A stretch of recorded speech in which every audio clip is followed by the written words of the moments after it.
What's up, great people of the world? I've been kicking around a theory of mine for a long time now, a good 8-9 years. I had this idea in my head.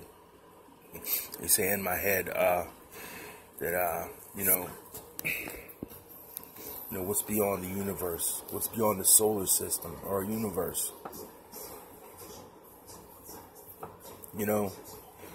The answer might lie in the first sentence I just said. What's beyond the solar system? The answer's in there. That sentence right there, to me. If you catch it, solar system, the soul of our system soul, or as I say, universe. Uni meaning one, verse meaning rhythmic words or measurements of sound. Is this a coincidence? Nah, I have a feeling that they knew this for a long time.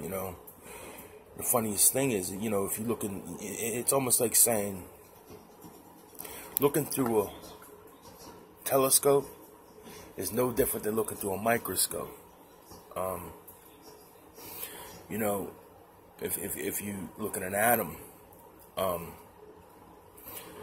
the electrons circle it just like planets circle the sun in our universe. and if you could peel away all of existence, you peel away nature, you peel away everything around you, then you peel yourself away. All you're left with is that emotion, that thought, that consciousness. That's all there is. That consciousness. And everything around you, if you put your phone down, if I put my phone down now, I'm in the kitchen, everything around me was created from the mind. Nature, the earth is a living thing. I highly believe the earth is alive. And we're part of the earth. The same thing that drips from your eyes when you cry is the same thing that fills up our oceans. It's strange. I had written, I'm doing a book now called Breathing Pages that I'm writing.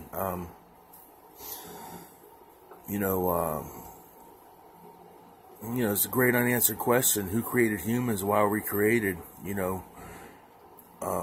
There's a couple forms of creation. There's creation through the mind, and there's creation through spirituality, through the soul.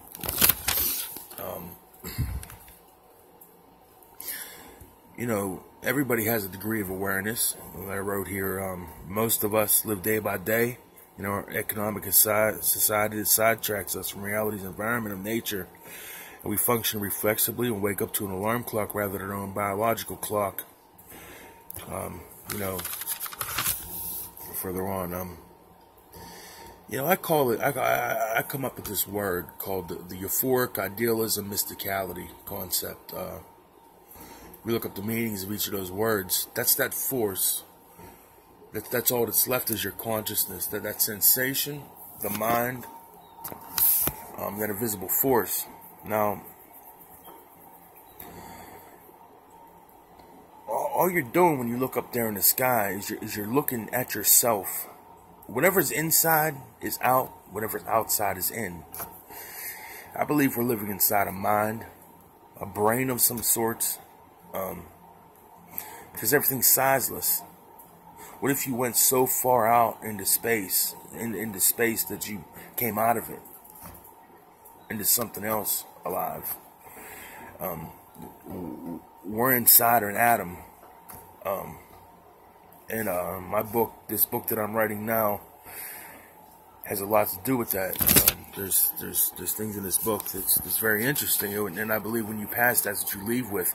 You leave. The only thing you're missing when you pass is your sight. You can't see, but that thought process, your emotions that come from your heart, you vibrate on the inside. That's a vibration that we all have, and that vibration is like the sun.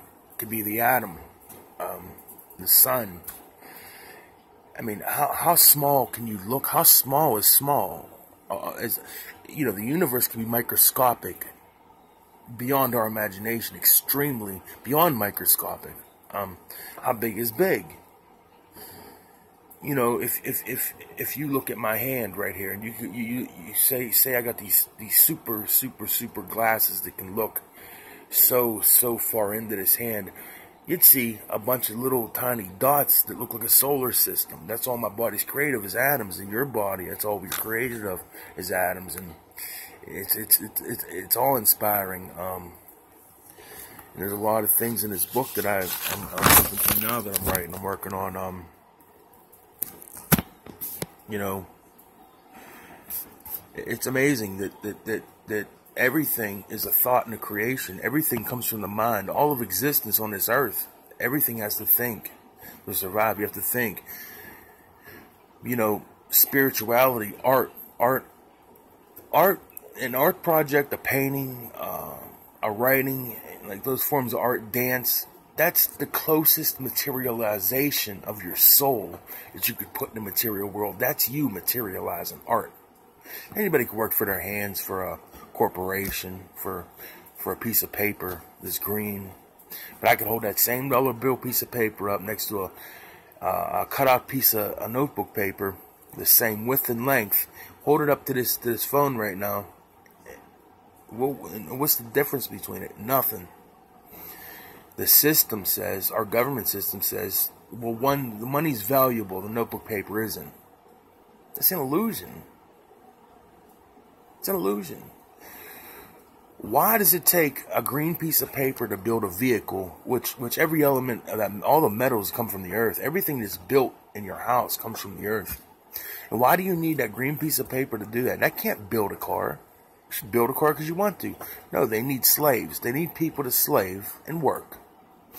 And they give you money. But there's not a good or bad thing about it. There's nothing bad about it. But it's deceptive, and it's very deceptive.